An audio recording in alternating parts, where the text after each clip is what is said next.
Bonjour et bienvenue dans cette troisième leçon de cours d'arithmétique dans laquelle nous allons aborder l'arithmétique sur une hyperbole. Je vous rappelle que dans les deux premières leçons, nous avons abordé l'arithmétique sur une droite affine et puis l'arithmétique sur le cercle unité. Rien bien sûr ne nous empêche d'aborder l'arithmétique sur une hyperbole. Nous allons voir que cette arithmétique particulière met la lumière sur les rationalités de certaines racines carrées. Ainsi, nous allons étudier ensemble l'hyperbole d'équation x carré moins 2y carré égale 1 qui permettra, comme nous allons le voir, d'étudier la racine carrée de 2. Mais comment? Nous répondrons à cette question incessamment sous peu. Tout d'abord, notez que l'équation x carré moins 2y carré égale 1 est un cas particulier d'une équation plus générale x carré moins ny carré égale 1 qui s'appelle les équations de Pell. Et ce qu'on aimerait faire ici, c'est de trouver les entiers x et y tels que x carré moins ny carré égale 1. Dans notre cas ici, nous avons pris n égale 2 et on aimerait donc trouver les points intégrales se baladant sur l'hyperbole. Je prétends alors que ces points-là permettent d'avoir les décimales de la racine carrée de 2. C'est ce que nous allons voir ensemble.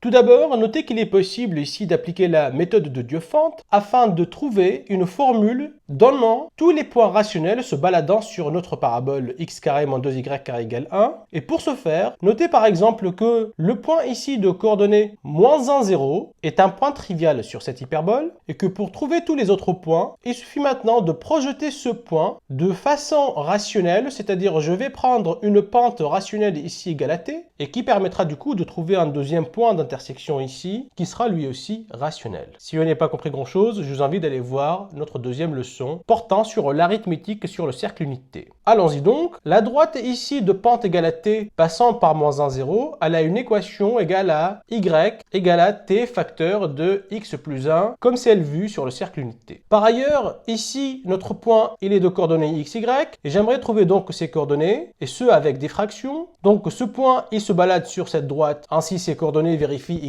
égale à t facteur de x plus 1. Mais n'oublions pas que ce point il est aussi sur l'hyperbole. Donc je sais aussi que x carré moins 2y carré est égal à 1. J'aimerais ainsi résoudre ce système. Je vous rappelle que le nombre t ici sera donné, ça sera une fraction, par exemple égale à 1 demi ou 5 tiers si l'on veut. Et ce qu'on cherche ici, c'est x et y. Ce sont mes inconnus. Ce que je fais, bien sûr, c'est une substitution de y qui est ici dans cette équation pour trouver l'équation x carré moins 2 facteurs de t facteur de x plus 1 le tout au carré est égal à 1, ce qui se traduit par x carré moins 2t carré x plus 1 le tout au carré moins 1 égale à 0. Je vais mettre ce moins 1 ici, pour avoir donc x moins 1 facteur de x plus 1 moins 2t carré facteur de x plus 1 le tout au carré égale 0. C'est une équation du second degré en x, mais ce que j'ai fait ici, c'est une sorte de factorisation afin d'avoir la solution sans passer par le delta. J'obtiens donc x plus 1, je factorise le tout par x plus 1, facteur de x moins 1 moins 2t carré facteur de x plus 1 là encore est égal à 0. Je simplifie encore un tout petit peu, j'obtiens x plus 1 facteur de 1 moins 2t carré le tout fois x moins 1 plus 2t carré égale 0. Je rappelle donc en fait que ce qu'on cherche ici c'est x et c'est pas du tout t, hein. T sera donné. Et cette équation ici, le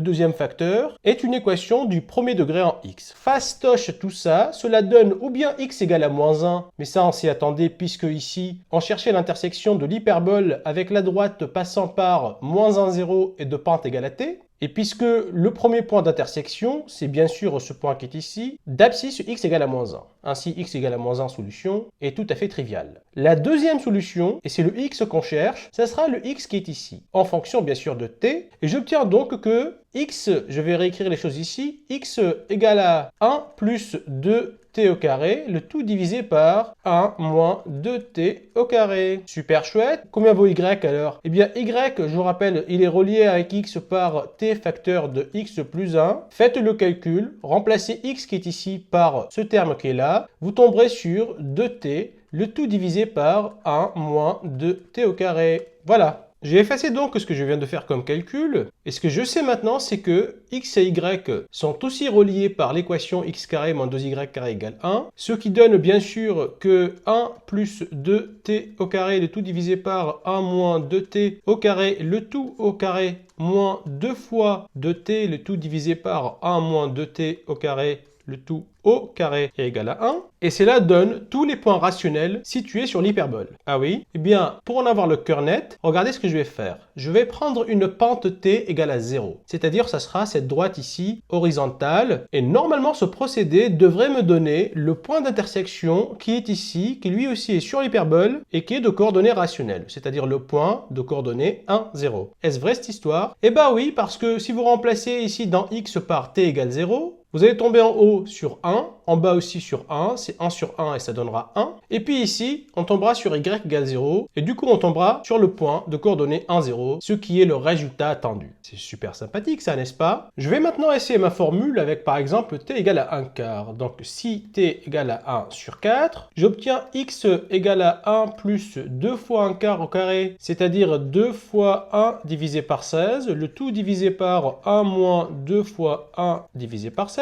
Et ça donne bien sûr 1 plus 1 huitième, c'est-à-dire 9 huitièmes, le tout divisé par 1 moins 1 huitième, c'est-à-dire donc 7 huitièmes, et le résultat final c'est 9 donc septième. J'obtiens pour y le nombre 2 fois 1 divisé par 4, le tout divisé par 1 moins 2 fois 1 quart au carré, c'est-à-dire 1 16e, pareil. Je vous rappelle que je suis en train d'utiliser ces deux formules ici et ici, avec t égale à 1 quart. J'obtiens ainsi ici 1 demi, le tout divisé par 7 huitièmes, c'est le même dénominateur qu'ici, donc je ne refais pas le calcul deux fois. Ce qui donne donc 1 demi fois 8 septièmes, qui est égal à 4 divisé par 7. J'ai effacé donc ici pour pouvoir utiliser mon petit espace. Et la question qui se pose, est-ce qu'on a bien 9 septièmes au carré moins 2 facteurs de 4 septièmes au carré égale 1? C'est-à-dire, est-ce que ce x et ce y? Vérifie bien l'équation x carré moins 2y carré égale 1, sachant que ces deux nombres-là sont deux fractions.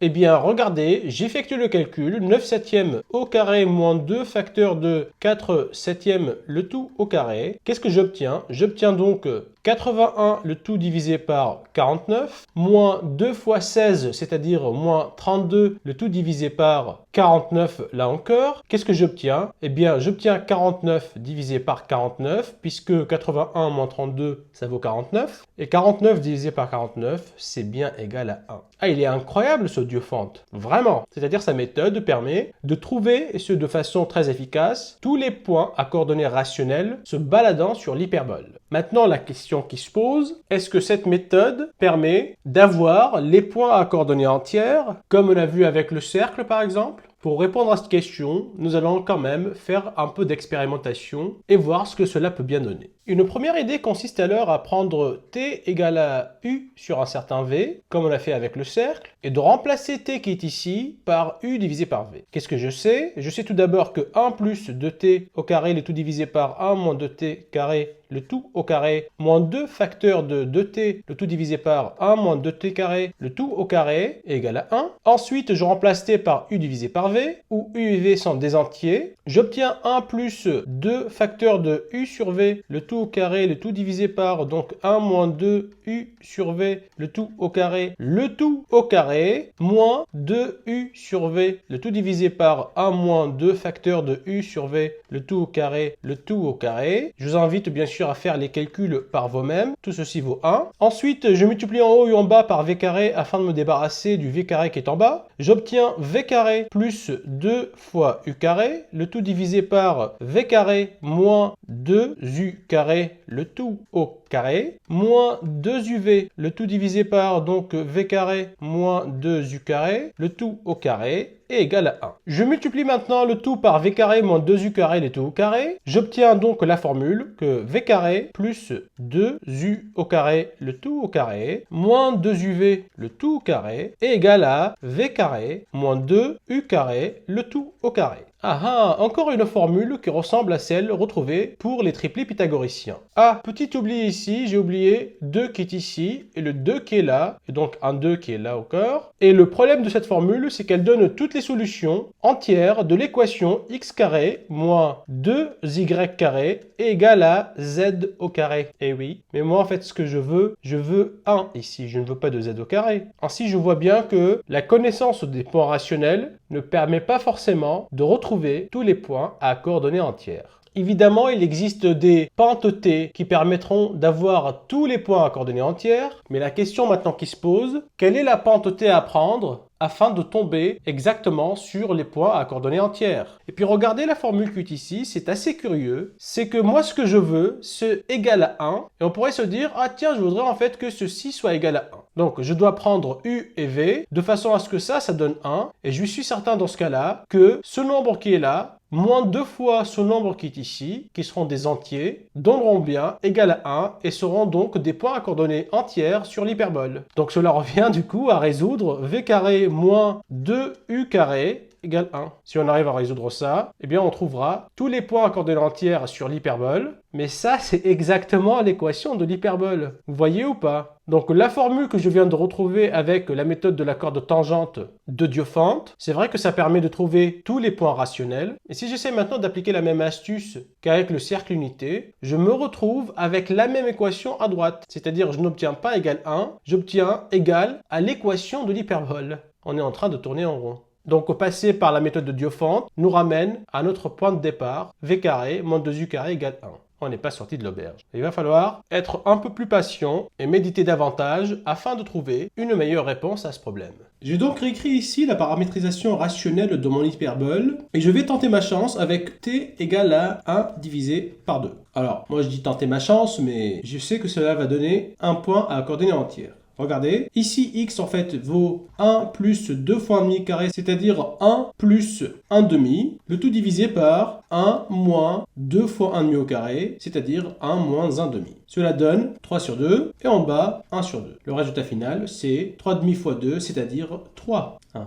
L'abscisse est un entier. Y maintenant, eh bien ça vaut 2 fois 1 demi, le tout divisé par 1 moins 1 demi, c'est-à-dire le tout divisé par 1 sur 2. Et qu'est-ce que j'obtiens? 1 demi s'enlève, j'obtiens 2. Ah oui, ça fonctionne ça? Est-ce que 3 carrés moins 2 fois 2 carrés égale 1? Regardez, cela fonctionne réellement parce que 3 carrés moins 2 fois 2 au carré, ça donne 9 moins 8 et ça vaut bien 1. Et en fait d'ailleurs, il s'agit du point qui est ici sur mon hyperbole de coordonnées 3, 2. Bien sûr, j'ai un autre point ici de coordonnées 3 moins 2.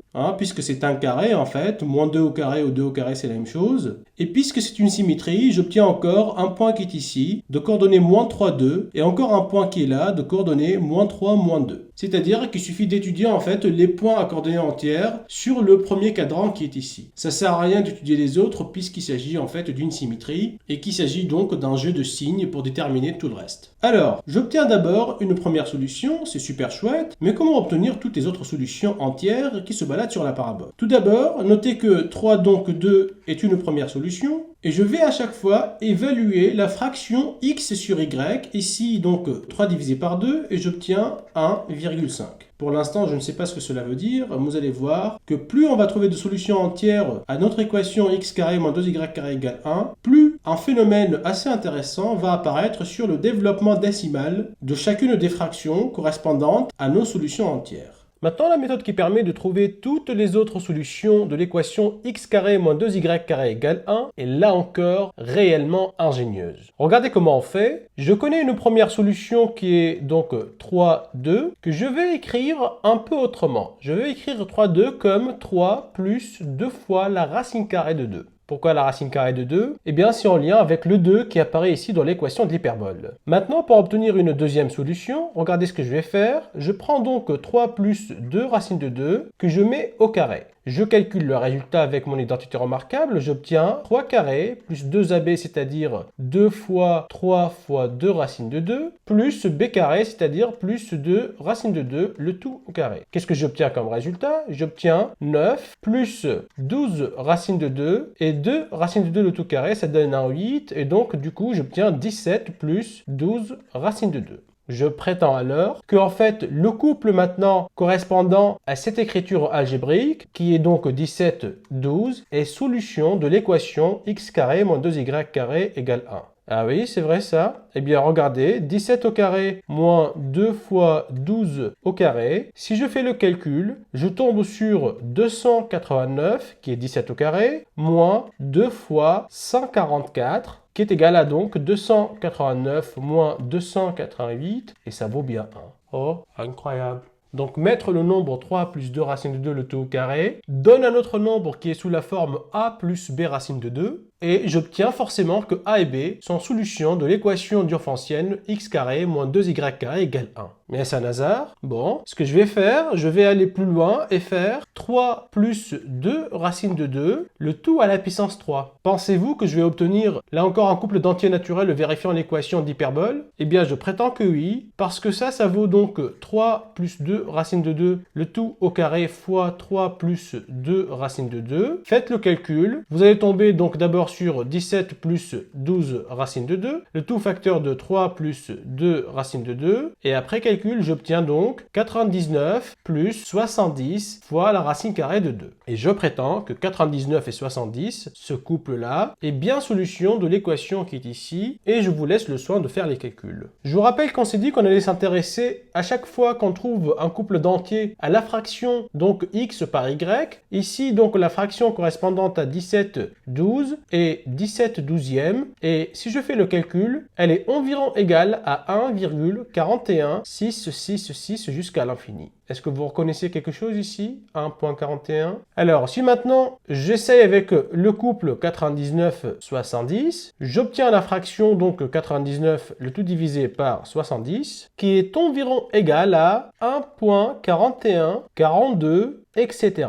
Je ne sais pas si vous reconnaissez ici quelque chose, mais en tout cas, moi, je reconnais le développement décimal de la racine carrée de 2. Et oui, parce que racine carrée de 2, ça commence avec 1.4142 et d'autres chiffres, imprévisibles certes, mais il s'avère que plus on va trouver de solutions à cette équation ici, plus la fraction correspondante x divisé par y correspond au décimal de la racine carrée de 2. C'est génial, ça! Alors, la question que l'on se pose tous, pourquoi est-ce génial? Et la deuxième question, c'est pourquoi est-ce que plus j'obtiens des solutions grandes à l'équation x carré moins 2y carré égale 1, plus la fraction va s'approcher de plus en plus de racine de 2, c'est-à-dire elle me donnera les décimales de racine de 2. Et puis la question réellement centrale, c'est pourquoi est-ce que quand je mets 3 plus 2 racine de 2 à la puissance d'un certain entier, n'importe quel entier d'ailleurs, le résultat qui sortira portera une information au nord, c'est-à-dire un couple d'entiers, x et y, vérifiant l'équation de l'hyperbole. Ne vous inquiétez pas, ces questions peuvent avoir une apparence difficile,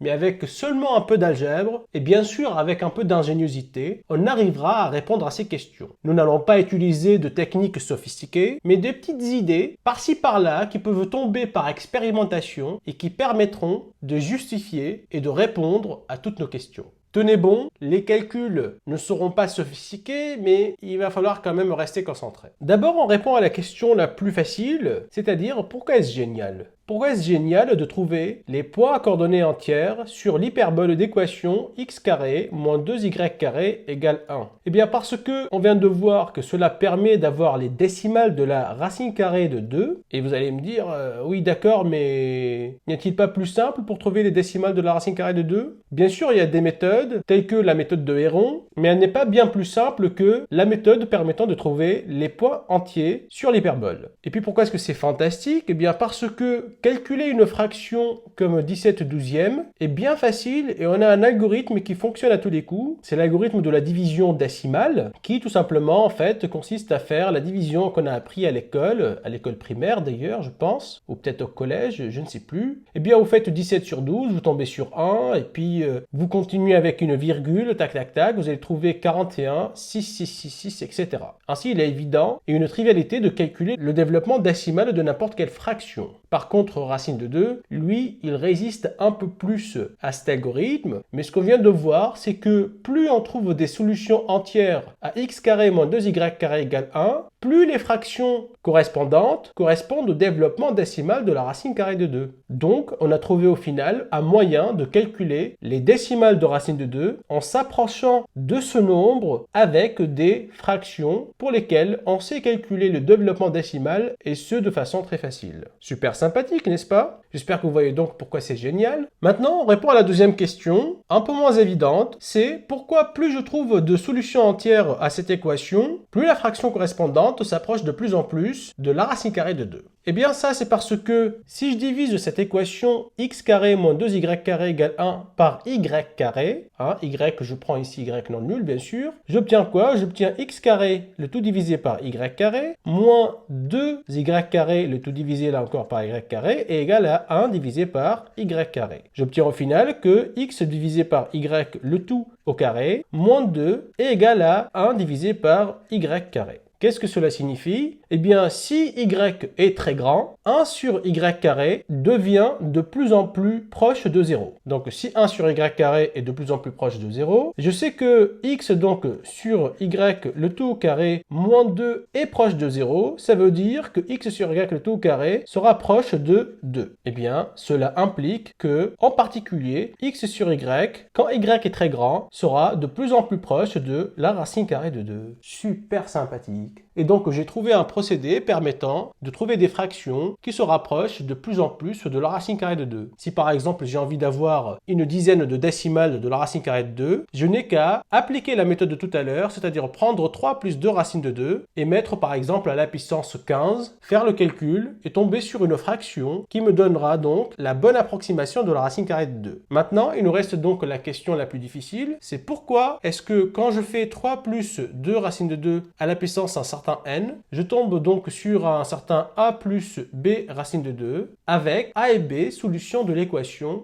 x carré moins 2y carré égale 1. Ah oui, mais pourquoi donc? Question un peu tordue en effet. Afin donc de répondre à notre question, je vais prendre un premier couple d'entiers x1, y1, solution de l'équation x carré moins 2y carré égale 1, c'est-à-dire ce couple d'entiers vérifie l'égalité x1 au carré moins 2y1 au carré égale à 1. Et je vais prendre un deuxième couple x2, y2, là encore solution, donc j'obtiens l'égalité x2 au carré moins 2y2 au carré égale 1. Et je prétends en fait que cette équation a une structure particulière. En effet, si je dénote ma première solution par x1 plus y1 fois la racine carrée de 2, et si je prends ma deuxième solution comme x2 plus y2 fois la racine carrée de 2, alors je peux à partir de ces deux solutions construire une troisième solution. Et comment donc? Eh bien, tout simplement, en multipliant ce nombre qui est là par le nombre qui est ici, j'obtiendrai ce qu'il faut. Et oui, je prétends que c'est vrai. Qu'est-ce que j'obtiens quand je multiplie celui-ci par celui-là? Eh bien, j'obtiens que x1 plus y1 racine de 2 facteur de x2 plus y2 fois la racine carrée de 2, c'est égal à x1, x2, j'ai pas peur de calculer, plus x1 fois y2 racine de 2, plus x2 fois y1 racine carrée de 2. Et au final, j'obtiens racine de 2 fois racine de 2, c'est-à-dire 2. Et j'obtiens donc 2 y1, y2. Si je regroupe les termes, j'obtiens x1, x2, plus 2 y1, y2, plus x1, y2, plus x2, y1, le tout fois la racine carrée de 2. Qu'est-ce que j'obtiens? Eh bien, je prétends que ce grand X qui est ici et que ce grand Y qui est là, que je pourrais dénoter aussi x3 et y3, sont solutions de l'équation x carré moins 2y carré égale 1. C'est-à-dire c'est une nouvelle solution obtenue à partir des deux premières. Oui, mais pourquoi? Pour montrer que ce nombre-là au carré moins 2 fois ce nombre qui est ici au carré vaut bien 1, retenez bien cette expression car je vais utiliser une petite astuce algébrique pour y arriver et ce de façon très aisée. Regardez donc ce que je fais. Je vais multiplier cette équation par celle-ci. J'obtiens quoi? Eh bien, j'obtiens que x1 au carré moins 2y1 au carré facteur de x2 au carré moins 2y2 au carré est égal à 1 fois 1, c'est-à-dire est égal à 1. Maintenant, je vais utiliser l'identité remarquable a carré moins b carré qui vaut a moins b fois a plus b. Et ceci va me donner x1 moins racine de 2 fois y1 facteur de x1 plus donc racine de 2 fois y1. Ça, c'est la factorisation de la première ici. Ensuite, je factorise celle-ci de la même manière. x2 moins racine de 2 fois y2, c'est la même chose. Facteur de x2 plus racine de 2 fois y2 et ça vaut toujours 1. Maintenant, ce que je vais faire, je vais regrouper les termes où il y a un signe moins ici et ici ensemble, et les deux autres termes où il y a un signe plus ensemble. Regardez ce qu'on va obtenir. J'obtiens donc, si je développe ça avec ça, regardez, x1, x2, puis moins racine de 2 fois y1, facteur de moins racine de 2 fois y2, j'obtiens plus 2y1, y2. Ça ne ressemble pas à l'expression de tout à l'heure, celle que je vous ai demandé de retenir. Et oui, il faut faire les calculs, les copains. Ensuite, qu'est-ce que j'obtiens? J'obtiens moins x1, y2 plus x2, y1, le tout facteur de la racine carrée de 2. Tac, ça c'est en ce qui concerne donc ça fois ça. Il me reste celui-ci fois celui-là. Qu'est-ce que j'obtiens ici? Bien, j'obtiens la même chose, je prétends, donc x1, x2, je vous demande de faire le développement par vous-même, plus 2y1, y2. Cette fois-ci, c'est un plus qui apparaît, c'est pas un signe au moins, plus x1, y2, plus x2, y1, fois racine de 2, qui est égal à 1. Vous allez me dire, oui, c'est un peu compliqué tout ça. Eh ben non, regardez, parce que là, qu'est-ce que j'obtiens? J'obtiens un certain nombre a moins un certain nombre b ici fois la racine carrée de 2. Et ici, j'obtiens ce même nombre petit a plus, donc, ce même nombre petit b fois la racine carrée de 2. Eh bien, ici c'est un moins, donc ici c'est un fois, et ici aussi c'est un fois. Et j'obtiens donc a moins b racine de 2, facteur de a plus b racine de 2. Si vous multipliez a moins b racine de 2 par a plus b racine de 2, vous tomberez bien sur a carré moins 2 fois b carré. Et oui, vous tomberez bien sur ce nombre au carré moins 2 fois ce nombre-là au carré est bien égal à 1 ici. Et oui, et cela justifie bien pourquoi quand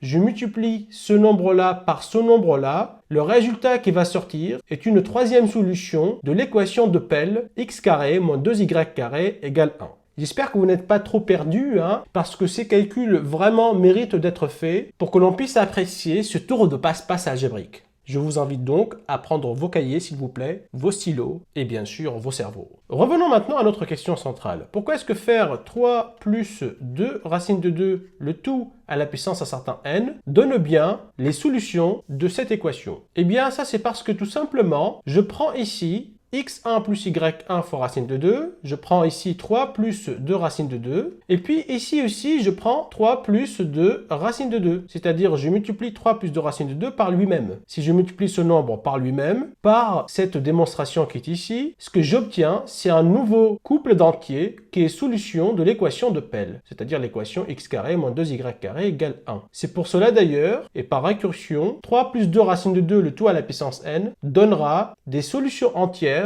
à l'équation de Pell. Et maintenant, une autre question qui surgit, et ce de façon très naturelle, est-ce que ceci donne absolument toutes les solutions? C'est vrai que ça donne une infinité de solutions vu comme ça, mais est-ce qu'on obtient toutes les solutions? La réponse est oui, mais la démonstration de ceci dépasse le cadre de nos vidéos. Si vous voulez en savoir plus, je vous invite à vous plonger dans des ouvrages de théorie des nombres qui répondent à ces questions assez triviales, mais qui nécessitent un certain savoir en mathématiques. Avant de vous laisser partir, et je sais que cette leçon vous a peut-être un tout petit peu secoué parce qu'elle est un peu technique, eh bien j'aimerais répondre à une dernière question. Est-ce que toute hyperbole contient des points entiers, c'est-à-dire des points à coordonnées entières? Eh bien la réponse est non, et nous allons le voir avec l'hyperbole d'équation ici, x carré moins 5y carré égale 2. Cette hyperbole ne contient pas de points à coordonnées entières, et ceci est à cause de quelques propriétés arithmétiques des nombres qui sont ici. Nous avons vu par exemple dans notre première leçon qu'une droite peut ne pas contenir des points à coordonnées entières, et ça c'était à cause de quelques propriétés arithmétiques reliant les coefficients de cette droite, a, b et c. Et bien pareil ici, pour une hyperbole, on n'a pas tout le temps des points entiers. Pour le démontrer, on va avoir besoin d'un outil un tout petit peu plus sophistiqué que la petite astuce algébrique qu'on a utilisée pour les droites. Et cet outil arithmétique est l'horloge de Gauss, c'est-à-dire les congruences. Les congruences ont été inventées par Gauss dans le but de répondre à ce type de questions, c'est-à-dire à savoir si une courbe contient ou non des points à coordonnées entières. L'équation x carré moins 5y carré égale 2 est équivalente à l'égalité x carré égale à 2 plus 5 fois y carré. Qu'est-ce que je lis ici? Eh bien, moi, je lis que le reste de la division euclidienne de x carré par 5 vaut 2. Mais est-ce possible cette histoire? On va démontrer que ceci n'est pas possible. Eh bien, parce qu'au modulo 5, cette équation devient x carré est congrue à 2 mode 5. Et là, on va voir que x carré ne peut jamais être congru à 2 modulo 5. Pour ceux qui ne connaissent pas les congruences, ne vous inquiétez surtout pas. On va revenir dessus et ce de façon bien plus détaillée. Mais remarquez par exemple qu'ici, on n'a pas le choix. X ou bien il est congru à 0 modulo 5. Quand on travaille modulo 5, ou bien on est égal à 0, ou bien 1 au 2, 3 au 4, et c'est tout. Au cas où on est congru à 0 mode 5, eh bien x carré, et il est congru à 0 aussi modulo 5, c'est 0 au carré. Et donc il n'est pas congru à 2 mode 5. Deuxième cas, si x est congru à 1 mode 5, eh bien x carré, il est congru à 1 au carré mode 5, c'est-à-dire 1 mode 5. Et ça aussi, c'est différent de 2 mode 5. Troisième cas, c'est x est congru à 2 modulo 5, auquel cas x carré, il est congru à 2 au carré modulo 5, c'est-à-dire 4 mode 5, mais 4 mode 5, c'est différent de 2 mode 5. Pareil, x congru à 3 modulo 5, et dans ce cas, j'obtiens que x carré est congru à 3 au carré modulo 5, c'est-à-dire 9 modulo 5, et 9 modulo 5, c'est la même chose que 4 modulo 5. Pour les mêmes raisons, c'est différent de 2 mode 5. Et dernier cas, c'est si x est congru à 4 modulo 5, et j'obtiens que x carré est congru à 16 modulo 5, c'est-à-dire à 1 modulo 5, qui est lui aussi différent de 2 mode 5. Qu'est-ce que j'obtiens finalement? Eh bien, aucun x ne permet d'avoir un x carré congru à 2 mode 5. C'est-à-dire que cette équation est impossible modulo 5, et par conséquent, celle-ci est aussi impossible pour les entiers. C'est-à-dire, il ne peut pas exister des entiers x et y tels que x carré égale à 2 plus 5y carré. Ou encore, l'hyperbole d'équation x carré moins 5y carré égale 2 ne croise aucun point à coordonnées entières sur son chemin. C'est incroyable, n'est-ce pas? Vous voyez donc la puissance de l'outil congruence. Cet outil n'a pas été inventé juste pour vous torturer les esprits. C'est vraiment d'une puissance inégalable. Et cela témoigne d'ailleurs du génie de Carl Friedrich Gauss. Parce que franchement, allez-y avec de l'expérimentation, tentez de trouver des entiers qui vérifient ça, sans ce petit raisonnement. Eh bien, vous n'allez pas trouver des entiers qui le vérifient, même si vous passez votre vie dessus, mais un petit raisonnement, un petit peu ingénieux certes, mais ça fonctionne et ça permet de voir que l'on ne peut pas trouver un couple XY vérifiant cette égalité. Notre leçon se termine ici. Je vous invite à revoir cette vidéo à plusieurs reprises afin de bien digérer ce que je viens de dire. Bien sûr, je ne suis pas réellement le programme officiel du cours d'arithmétique de la classe terminale, mais j'estime personnellement que faire le lien entre géométrie et arithmétique est d'une importance capitale afin de comprendre les outils que l'on développera ensemble tout au long de ce cours. Merci pour votre écoute et à très vite.